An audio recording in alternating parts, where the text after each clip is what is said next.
Have you ever felt like God was holding out on you? Like there's this good life just out of reach, and the only way to get it is to take matters into your own hands. That whisper didn't start with you, it started in a garden. Man, it really did. And, that very same whisper is just echoing in our minds today. Driving, well, honestly, driving an enormous amount of the pain and the hiding we deal with every single day. Yeah, exactly. Welcome, by the way. Pull up a chair with us here at the Crosstalk Cafe. We're just two friends, two leaders, walking this road of recovery right alongside you. Glad to be here. We're all in this together, right? Totally.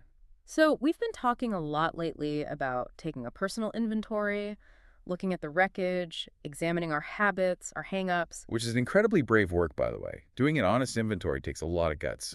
It really does. But here's the thing.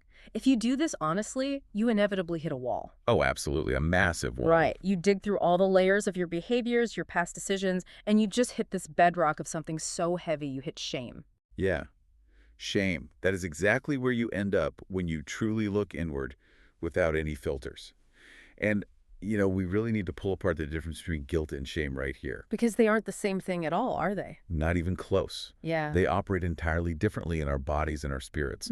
Guilt is that internal voice that says, I did something bad. It's tied to a specific action. Like I lied to my boss, or I drank too much. Exactly. But shame is the voice that says, I am bad. Wow. Yeah, that's heavy. It's a profound, crushing weight. It's tied to your actual identity, not just your actions. And when we only look at our own individual personal inventories, we can fall into this trap. What trap? Like Yeah. thinking we're the only ones. Yes. Believing that we somehow invented this terrible feeling. We look at our specific failures and think, I am uniquely broken. My specific mistakes created this feeling of defectiveness. Well, let me push back on that for a second. Because if I'm the one who made the terrible decisions, if I burned down my relationships, or I lost my job, or lied to my family, how is my shame not uniquely mine? I mean, it feels intensely personal to me. It feels personal because the consequences are personal. You have to live with the fallout. Right. The fallout is mine. But the condition itself, that profound sense of inadequacy, that desperate desire to just hide your true self from the world, that is the shared condition of humanity. Okay, I see what you're saying. So it's universal. Completely universal, and to really grasp this, to understand our mental health and our recovery, we have to transition from our individual stories into the theology of the fall. We have to go back to the beginning. Right, back to the beginning. We need to look closely at God's word in Genesis to see exactly how the enemy operates. Because here is a crucial reality. The enemy is really not particularly creative. He's a one-trick pony. Basically, yeah. He uses the exact same two tactics today that he used in Genesis chapter 3. He distorts the truth, and he makes us doubt God's goodness. So he hasn't even needed to update his playbook since the dawn of human history because, unfortunately, those two tactics still work flawlessly on us. They work every single time. Let's set the scene here. Let's look at the setting in God's Word. We are looking at the Garden of Eden, and the very first thing we have to establish is the environment itself. Oh, this is such an important point. Right, because this was a place of absolute, literal perfection. There was zero pain, no childhood trauma, no broken family systems, no toxic work environment. No systemic economic issues, none of it. It was paradise, flawless. Which is just fascinating to think about. Because that perfect garden is the exact environment we all secretly believe would fix our internal problems today. Oh, man. You are so right. We all carry around this deeply ingrained narrative, don't we? Yep, we tell ourselves, if my external circumstances were just fixed, my internal struggles would completely vanish. If I just had the perfect spouse or, the perfect bank account, or if I hadn't had that rough childhood, I wouldn't struggle with this temptation. Or this anxiety. Right. We constantly blame our environment for our internal brokenness. I have to admit, that is a really hard pill to swallow, especially in recovery, because we talk so much about how our environment acts as a trigger. Right, the whole people, places, and things concept. Exactly. We are taught to avoid the places that trigger our habits. So, if Eve had a perfect environment with zero trauma and zero triggers, how is it even psychologically possible for her to be tempted? It just doesn't make sense. It challenges everything we assume about human behavior, doesn't it? It really shatters the illusion of the perfect life cure. It absolutely does. Okay. Because temptation, that pull to step outside of God's design and just take control of yourself, it's not merely a byproduct of a bad environment. It's a spiritual reality. Wow. The enemy approached Eve right there in the middle of literal paradise. Right, in the safest place in the universe. Exactly. Which proves that you cannot simply behavior modify or, environment curate your way out of the human condition. Okay. Even in absolute safety, the mind is still a battlefield. Isn't it amazing how the first thing the enemy says to Eve is, "You will not certainly die"? It's the ultimate minimization. He's telling her, it's not that big of a deal, it won't really hurt you. Man, I hear that same whisper in my own head all the time. One more drink won't kill you. One more look at that website won't end your marriage. Just one more outburst of anger is fine. We buy into the lie that there are no consequences or that God is just being restrictive. But the truth is, God wasn't trying to keep something from Adam and Eve. He was trying to keep something for them. When we minimize our habits, we're actually inviting that shame to come in and set up shop. I want to pause right there on that phrase, inviting shame to come in and set up shop. Yeah. Because minimization really is the doorway, isn't it? Yeah. The enemy doesn't approach Eve with some grand, terrifying proposal to burn down the garden and ruin her life. No, of course not. We'd run from that. Right. He starts with a tiny, subtle distortion of the truth. He introduces a question mark right where God placed a period. Did God really say? And that question mark is where everything falls apart. It really is. Psychologically speaking, when the enemy introduces that tiny sliver of doubt, it creates this space for our own rationalization. The very moment we start debating the absolute truth of God's word, we have already stepped onto incredibly dangerous ground. Let's look at how Eve actually responds to that question mark. When the serpent questions her, Eve replies by reciting the rules of the garden. She says, "We may eat fruit from the trees in the garden, but God did say, you must not eat fruit from the tree that is in the middle of the garden, and you must not touch it, or you will die." Right. She states the boundary. But at first glance, that sounds perfectly reasonable, right? She's just restating the boundary. But there is a detail here in God's word that completely threw me when I really paid attention to it. Oh, I know exactly what you're going to say. God never said they couldn't touch it. Nope. He sure didn't. If you look back at God's actual instruction in Genesis chapter 2, he only said they must not eat from it.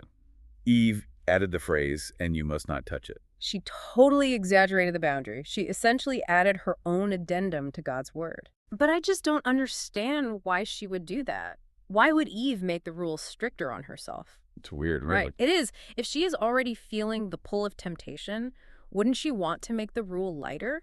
Why do we feel the need to exaggerate the rules and make God's boundaries seem harsher than they actually are? It seems completely counterintuitive, but it is actually a textbook psychological defense mechanism. It's called cognitive dissonance. Cognitive dissonance. Okay, break that down for me. Well, when we feel the pull of our own desires, when we really, really want to do something that we know deep down is harmful, we experience a severe internal tension. Like a tug of war in our brains. Exactly. We are torn between our desire for the forbidden thing and our knowledge of the boundary. And the human brain absolutely hates that tension. It is exhausting to hold. So we have to find a way to relieve the pressure. Yes. And to resolve that tension, to give ourselves the psychological permission to just cross the line, we have to make the boundary itself look unreasonable. Oh, wow. So by exaggerating the rule, by convincing myself that God's boundary is actually tyrannical, my rebellion suddenly feels justified. Exactly that. Think about the stark difference in those two perspectives. If God is simply asking you to trust him and not eat the fruit because it is poisonous and will kill you, well, that is the posture of a loving father protecting his child. Right, and you don't rebel against a loving father protecting you from poison. You'd say thank you. But if you twist the narrative in your mind to say, God won't even let me touch it, he won't even let me near it, he is so strict, so suffocating, so utterly impossible to please, suddenly you are painting a picture of a harsh, unyielding dictator. And what is the natural human response to a harsh dictator? We rebel. We rebel. It feels like freedom fighting instead of simple disobedience. We elevate our sin to an act of liberation. Yes, we reframe our failure as a necessary escape from oppression. Man, this has massive, terrifying implications for our daily mental health.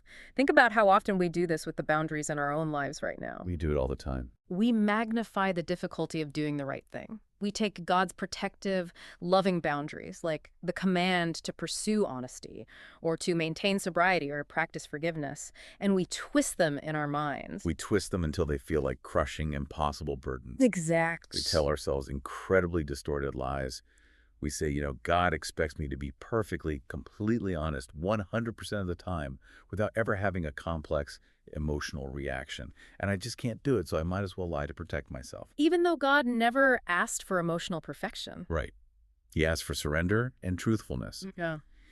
But by twisting his request into an impossible demand for robotic perfection, we give ourselves the excuse we need to just quit trying altogether. And the psychological toll of that is staggering. We become deeply resentful of a version of God that we entirely made up in our own heads. A completely false image. You construct this hyper-restrictive image of the Creator, and then we exhaust our nervous systems fighting against an adversary that doesn't even exist. And that exhaustion, that mental fatigue, is the perfect primer for the second phase of the enemy's strategy. Which is what? Well, once the truth is distorted and the boundaries are exaggerated, the very next step is to make us doubt God's motives entirely. Ah, right. The serpent moves directly from questioning the rule to attacking the character of the rulemaker himself. You go straight for the throat. The serpent says to Eve, God knows that when you eat from it, your eyes will be opened and you will be like God, knowing good and evil. That right there is the ultimate accusation. It is a devastating whisper. The enemy is planting the toxic seed that God is holding out on them. Yeah. He is insinuating God isn't protecting you. He is suppressing you. There is a better life, a more enlightened life, a more powerful and joyful life, and God is actively keeping it from you because he is threatened by your potential. It's the original cosmic case of the fear of missing out. FOMO. Yes, the very first instance of it. I always thought of FOMO as this modern internet age phenomenon, where we see people's vacation photos on social media and feel bad about our own boring lives. Right, the highlight reel. Exactly, but you're saying the root of FOMO is actually an ancient theological lie about the character of God. Absolutely. The modern version of FOMO, feeling bad because your friends are at a party without you, is just a surface-level symptom. So what's the deep root? The deep spiritual root of FOMO is the belief that true joy, true fulfillment, and true freedom are located somewhere outside of God's design. The enemy disparages God's motives to convince you that God is a restrictive killjoy rather than a loving, generous, abundant Father. If you are listening to us right now, this is where we really need to pause. You need to examine your own heart here. Do you secretly believe God is withholding the good life from you? That is the big question. Ask yourself that honestly, because the mental health toll of believing that specific lie is absolutely catastrophic. It destroys us from the inside out. When we believe that God is holding out on us, we automatically, subconsciously assume that it is our sole responsibility to manufacture that good life ourselves. We take a wheel. We think, if God isn't going to freely give me joy or peace or success or comfort, then I have to go out and seize it with my own two hands. And that false belief is the engine that drives so much of our compulsive behavior and our profound mental fatigue. Talk about the physical reality of that. Because it affects our bodies. Oh, 100%. Yeah. Think about the biology of what happens to your body when you believe you are entirely on your own in a universe of scarcity. Your sympathetic nervous system just goes into absolute overdrive. You're stuck in fight or flight. Exactly. Yeah. You are constantly in a state of fight or flight because you are fighting for your own survival and happiness. No one else is looking out for you, so you have to fight. It drives the burnout. We are working 80 hours a week, destroying our physical health, destroying our marriages, all because we're trying to secure our own future, believing God won't provide. It drives the addiction, too. We are desperately trying to manufacture a feeling of peace or just get a momentary escape from the immense pressure because we believe true peace is being kept from us. It creates this incredibly deep spiritual fatigue. You are trying to carry the weight of being the author, the provider, and the sustainer of your own universe. And we just weren't built for that. It is exhausting when you view God as a competitor or as a stingy boss who is holding back your paycheck. You can never, ever rest. You are always hustling, always grasping, always trying to seize control of the steering wheel. And look at how this grasping plays out for Eve. God's word tells us in Genesis 3, verse 6, when the woman saw that the fruit of the tree was good for food and pleasing to the eye, and also desirable for gaining wisdom, she took some and ate it. Okay, there are three very distinct things happening in that verse. Yes, that verse provides a really profound psychological study of how temptation actually operates. Notice that the fruit appealed to her on three different levels. Right. First, it was good for food. Which addresses a physical appetite. It's a legitimate biological need for sustenance. Then second, it was pleasing to the eye. That addresses our aesthetic appreciation, our internal desire for beauty, for pleasure, for things that delight our senses, And third, it was desirable for gaining wisdom. which addresses our intellectual and spiritual hunger for understanding, for growth, for mastery. But wait, let's look at those three things. The desire for food, the desire for beauty, the desire for wisdom. Those are all inherently good things. Very good things. God placed those exact desires inside of humanity. So why would temptation appeal to the very things God created as good? Because temptation rarely presents itself as something purely evil, dark, or disgusting. Let's be real. If the enemy offered you a plate of hot garbage and told you it would destroy your life, you would never eat it. Right, I'd throw it away. Temptation always, without fail, appeals to our legitimate God-given desires. The enemy does not have the power to create anything new. He can only pervert, distort, and hijack what God has already made good. So the desires themselves aren't the problem at all. Not at all. The problem is the method we use to fulfill them. Precisely. The enemy offers an illegitimate, destructive, and unauthorized way to fulfill legitimate, God-given desire. Give me some examples of what that looks like today. Sure. He takes a beautiful, legitimate desire for intimate human connection, and he twists it into lust, or infidelity, or codependency. Or what about safety? We all want to feel secure. Exactly. He takes a legitimate desire for safety and security, and twists it into hoarding, greed, and ruthless materialism. Wow. What about the desire just to, not hurt anymore? He takes a legitimate desire for rest and relief from pain, and he twists it into chemical numbing and complete isolation. He constantly offers a shortcut to fulfill a good desire, but that shortcut always requires us to step outside the protective boundaries of God's design. And the tragic part, the absolutely heartbreaking irony of this whole deception is what happens when they actually take the shortcut. The serpent promised Eve that if she ate the fruit, she would be like God. That was the big hook. But if we simply look just 2 chapters earlier, back in Genesis chapter 1, verses 26 and 27, we see the grand, devastating illusion of this promise. It really is the great tragedy of the human story. Let's remember what God's word explicitly says in Genesis 1. Let us make mankind in our image, in our likeness. So God created mankind in his own image. In the image of God, he created them. Male and female, he created them. They were already like God. They already had it. They were created in his image. Before the serpent ever opened his mouth, Adam and Eve already possessed incredible dignity. They possessed profound authority over the earth. They possessed an unbroken, intimate, completely secure connection with their Creator. Yes, the serpent literally promised them something they already owned. It's mind-blowing when you think about it. He tricked them into striving, rebelling, and destroying their lives for a status they had already been freely given by grace. When you really let the weight of that reality sink in, it is profoundly sad. They traded their actual lived reality of abundance for a counterfeit promise of autonomy. They reached out to grasp divinity, and in the process, they ended up fracturing their own humanity. It's just tragic. It's like, imagine a person who is holding the deed to a billion-dollar sprawling estate. Okay, I can picture that. It has gardens, mansions, rolling hills, rivers, and it is entirely theirs to enjoy in complete freedom. But a con artist comes to the gates and starts whispering. The enemy. Right, and the con artist convinces the owners that the estate is actually a prison. He says, you aren't really free out here in all this space. The person who gave you this is just trying to trap you. But look, I have this special padlock. If you sign over the deed to your estate to me, I will give you this padlock, and you can go lock yourself inside that tiny dark closet over there. Oh, wow. Then you will finally have true control. You will finally be the absolute master of your own space. That is a staggering picture of the exchange that took place.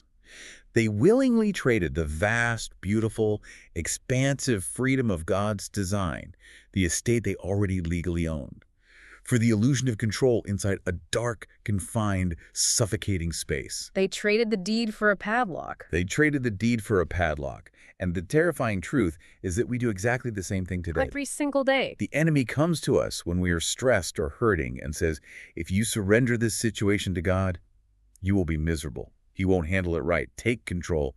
Do it your way. take this drink, harbor this deep resentment, keep this dark secret, manipulate this relationship. That is how you stay in control. And we trade the incredible expansive dignity being sons and daughters of God living in the light for a dark little closet of isolation and addiction. We convince ourselves we are gaining power, but we are just locking ourselves in the dark. Which brings us to a core theological truth that is absolutely foundational for anyone walking the road of recovery or anyone just trying to understand their own mental health. And it's this: sin never makes us more. But I'm going to push back on that, though. Because if you look at the world, people who live completely outside of God's boundaries often look like they are having way more fun. Sure, they look like it. They seem more liberated, more experienced. They seem like they are living a more abundant life, at least on the surface. They do look that way on the surface, which is exactly the marketing campaign of the enemy. It's good marketing. It is brilliant marketing. Yeah. The promise is always expansion. The promise is always that stepping outside of God's will is going to expand your horizons, that it will make you wiser, more sophisticated, more free, more godlike. But it's an illusion. Totally. Yeah. You have to look past the initial dopamine hit. The dopamine spike is real. I mean, let's be honest about that. But it is temporary. When you look at the long-term spiritual and psychological erosion, sin always, without exception, makes us less. It diminishes us. It profoundly diminishes us. It strips away our internal peace. It fractures our relationships. It distorts and obscures the beautiful image of God that we already possess. Adam and Eve did not become gods that afternoon in the garden. No. They became fractured, frightened, vulnerable humans who had just lost their home. Which brings us directly to the immediate, visceral result of this tragic trade. They take the fruit, they eat it. And God's word says in Genesis 3, verse 7, "Then the eyes of both of them were opened, and they realized they were naked. So they sewed fig leaves together and made coverings for themselves." And here we see the incredibly twisted way the serpent's promise technically came true. Wait, what do you mean? Well, he told them their eyes would be opened and they would know good and evil. And, he wasn't lying about that specific mechanical fact. Their eyes were open. Ah, okay. But the outcome of this new perception was not divine wisdom. You have not a glorious transcendent enlightenment. The immediate, devastating emotional and physical outcome was shame. Shame. The sudden, crushing, paralyzing realization of their own nakedness. And we really need to look at what realizing they were naked means in this context. Yeah, let's dive into that. Because before they ate the fruit, they were completely physically naked and felt absolutely no shame. So the nakedness described here is not just a sudden awareness of a lack of physical clothing. No, it's so much deeper. It is spiritual nakedness. It is emotional nakedness. It is the sudden, terrifying awareness of their own vulnerability, their own brokenness, and their complete separation from God's covering. Right. Because before the fall, they were completely covered. Not by fabric, but by God's glory, by his immediate presence, and by absolute, pristine innocence. They had nothing to hide because there was no fear of judgment, no threat of condemnation, no concept of rejection. But the moment sin entered the human experience, that covering of innocence evaporated. They'd look at themselves, and for the very first time in human history, they felt defective. They felt exposed. Think about the biological response to that sudden exposure. When an animal, or a human, suddenly feels utterly exposed to a threat, the nervous system floods the body with cortisol and adrenaline. The heart rate spikes. The stomach drops. It is a terrifying physiological event. They suddenly realized that if anyone, especially God, truly saw them as they now were, fractured, disobedient, diminished, they would be utterly rejected. That is the very essence of shame. It is the internal monologue that says, if you really knew me, you wouldn't love me. Yes. If you saw what I just did or what I just thought, you would turn away from me in disgust. And their immediate reaction, the very first human instinct upon feeling the agonizing sting of shame, is to hide. They scramble into the bushes, the adrenaline pumping, and they frantically start tearing foliage off the trees, sewing fig leaves together to make coverings for themselves. And the devastating reality of the human condition is that humanity has been hiding in the bushes ever since that day. We really have. We are still sitting there, thousands of years later, frantically sewing our own modern-day fig leaves, trying desperately to cover up our perceived nakedness, trying to hide our brokenness from God, from each other, and honestly, most tragically, from ourselves. This is where the theology meets our modern mental health crisis head-on, because we might not be sitting in our living rooms literally weaving foliage together from a garden. No. But we are absolutely still sewing fig leaves today. If you are listening to us right now, if you are walking this road, I want you to really lean in and examine your own life. What are your fig leaves? That's a tough question to answer, honestly. It is. What are the things you use to cover up the parts of yourself you believe are unlovable? Because we all have them. We all do. And one of the most common heavy fig leaves we sew together in modern society is the mask. Oh, the mask. Tell me about that. We spend enormous amounts of time and energy presenting a fake, highly curated, flawlessly perfect version of ourselves to the world. Social media is built on this. Entirely built on it. We put on the right clothes, we smile broadly at church, we post the perfectly filtered family photos online, we answer, "I'm doing great, everything is wonderful," when someone asks how we are, all while we are silently bleeding to death on the inside. The psychological toll of wearing the mask is unbearable. We use the mask of having it all together to cover the terrifying reality that we feel like we are completely falling apart. But how does that affect our brains when we are constantly performing a version of ourselves that isn't true? Well, it fractures your sense of self. It creates a massive chasm between your public persona and your private reality. And the wider that chasm gets, the more isolated you feel. Even if you're surrounded by people. Exactly. Because even when people praise the mask you are wearing, even when they tell you how strong or perfect you are, your brain knows the truth. Your brain knows they aren't praising you. They're praising a fictional character you invented. They are praising the fig leaf. And so the profound loneliness persists. Even when you are standing in a crowded room full of people who claim to love you, you remain unseen, and therefore you remain unloved in your own mind. Wow. If they praise the mask, they aren't praising you. That hits hard. It does. Another massive fig leaf we use our culture, especially in the church and in the corporate world, is performance. Earning it. Right. We start believing that we can somehow earn our worth, that we can outwork our shame. We think, if I can just be the top salesperson in the region, if I can just get straight A's, if my house is always spotless, if my kids are perfectly behaved. If I never, ever make a mistake, then no one will ever look closely enough to see how defective I feel inside. Exactly. We use perfectionism and career success as a shiny, impenetrable shield to cover our nakedness. And perfectionism is a cruel, relentless taskmaster. Because the moment you start performing, the shame rushes right back in. So you have to keep running faster and faster on the treadmill of achievement just to stay ahead of the feeling of worthlessness. And then there is the fig leaf of denial. This is a huge one. Huge in the rooms of recovery. Minimizing our struggles, pretending the pain isn't really there, flat out refusing to ask for help. We tell ourselves, it's not that bad. I can stop whenever I want. I don't need a support group. I don't need to talk to a therapist. I can handle this entirely on my own. Denial is arguably the thickest, most dangerous fig leaf of all. Why do you say that? Because it keeps us completely isolated in the bushes while convincing us we are perfectly fine. It cuts off any possibility of rescue. Man, think about how much mental, physical, and emotional energy it takes to keep these fig leaves in place. It's staggering. If you are listening to this right now and you are living a double life, if you are hiding a secret struggle, a private addiction, a deep well of anxiety, or a consuming resentment, and you're spending your days trying to project a flawless image to the world, you know exactly how utterly exhausting this is. You feel it in your bones. It takes a monumental amount of daily energy to hold those dead leaves together, to constantly monitor who knows what, to constantly remember which lie you told to which person. To constantly make sure the mask doesn't slip for even a second. It is the exhaustion of living completely out of alignment with reality. When you are hiding, your nervous system remains in a chronic state of hyperarousal. You are always on edge, always looking over your shoulder, always waiting for the other shoe to drop, waiting to be found out. It's the freeze response, isn't it? Like a deer in the headlights, but stretched over years of a person's life. That is a brilliant way to describe it. It is a prolonged freeze response. And that constant low-grade state of fear absolutely destroys our physical and mental health. It leads to clinical depression, Chronic anxiety, autoimmune issues. and crushing loneliness. You are not designed to carry the weight of your own shame while simultaneously managing a public relations campaign for a false identity. So if the weight is destroying us, how do we get out of this? How do we break this cycle of shame, hiding, and exhaustion that started thousands of years ago in a garden?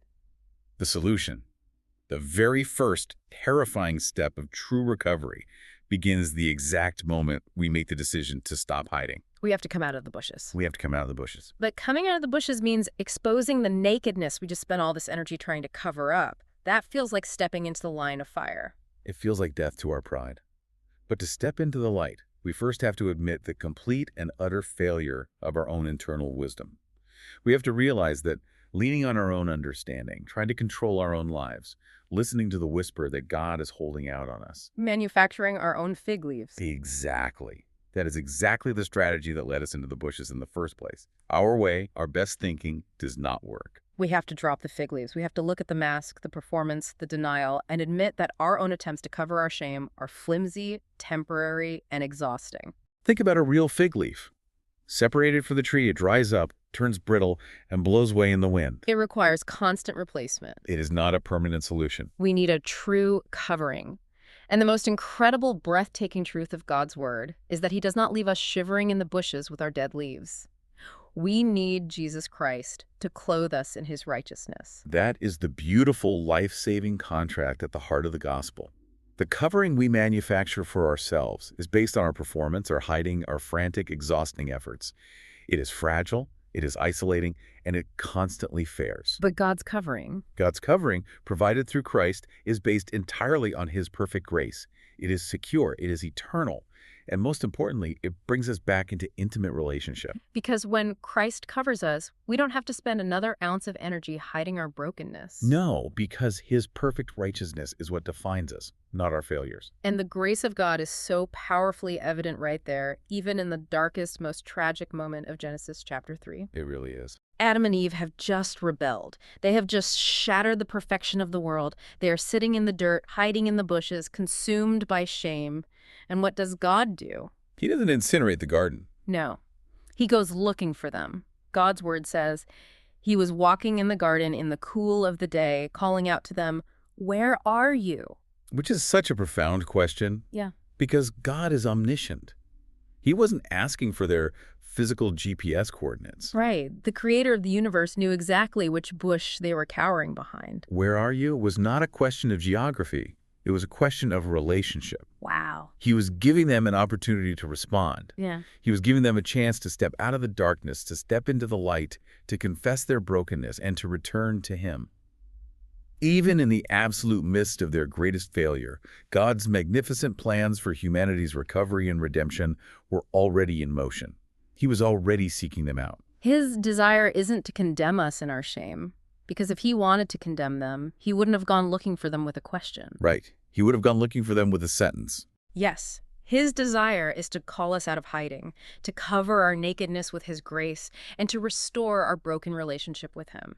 If you are listening to this right now, wherever you are, whatever you are carrying, hear this truth. Please hear this. God is walking in the garden of your life today. He sees you. He sees you hiding behind the performance at work. He sees you hiding behind the denial of your addiction. He sees the mask you carefully put on every morning. And he isn't holding a club to beat you with. He is holding a garment of grace. He is calling out, "Where are you? Come out of the bushes. Let me cover you." The call to action for every single one of us today, whether you have been in recovery for 20 years or 20 minutes, is to drop the fig leaves. Stop the exhausting, soul-crushing work of pretending you have it all together. True freedom and recovery, true healing for your mental health only happens when we bravely step into the light, when we let ourselves be truly seen in all our brokenness by God and by a safe, trusted community, and allow ourselves to be completely covered by Christ. That is where the healing begins. It cannot begin in the dark. It only begins in the light. And as we wrap up our time together today, I want to leave you, the listener, with a final provocative thought. Something to really chew on as you go about your week, as you face the inevitable moments when temptation and shame creep back in. Which they will. They will. So if our natural, biological, and psychological human instinct since the Garden of Eden is to run and hide in the bushes when we feel shame, well, what would happen in your life if the very next time you feel shame, you immediately did the exact opposite? What a disruptive, powerful question. What if you moved directly toward God and toward safe community instead of pulling away into isolation? What if the moment you feel that drop in your stomach, the moment you feel the urge to isolate, the moment you feel the frantic urge to sow a new fig leaf of denial or perfectionism, you instead picked up the phone and called a friend? Or what if you walked into a room full of people who deeply understand your struggle and simply said, I am struggling right now. I feel exposed and I need help. That one counterintuitive move, moving toward connection instead of away into hiding, can change the entire trajectory of your life. It changes everything, neurologically and spiritually. It breaks the power of the shame instantly because shame thrives in secrecy. It cannot survive being spoken out loud in a safe, grace-filled place. It evaporates in the light. And if you are looking for that safe place, if you are exhausted from carrying the weight of the mask, if you are tired of hiding in the bushes and you want to join a group of people who are actively dropping their fig leaves and stepping into the light together, we want to warmly invite you to join our community at Peters Creek Baptist Church in South Park, Pennsylvania. We would be honored to have you pull up a chair with us. We meet every single week, and here is exactly what our Friday schedule looks like. From 5:15 to 6 p.m., we have dinner in the social hall, and that happens on the final Friday of each month only. Then at 6:30 p.m., we gather for large group worship. From 7:30 to 8:30 p.m., we break out into gender-specific small groups. And finally, from 8:30 to 9 p.m., we hang out right here at the Crosstalk Cafe. If you want more information, or if you just need someone to reach out to right now because the shame is too heavy to carry alone tonight, please do. You can email Craig Amstone at craig.amstone@gmail.com or contact the church office at info@pcbc.church. You can also visit our website at pcbc.church, or if you are in the South Park area and you want to find a group near you, you can go to crslocator.com. Thank you so much for spending this time with us today. Remember, whatever you are carrying, whatever lies shame is whispering to you today, you do not have to walk the road of recovery alone. Step out of the bushes, step into the light, and we will see you next time.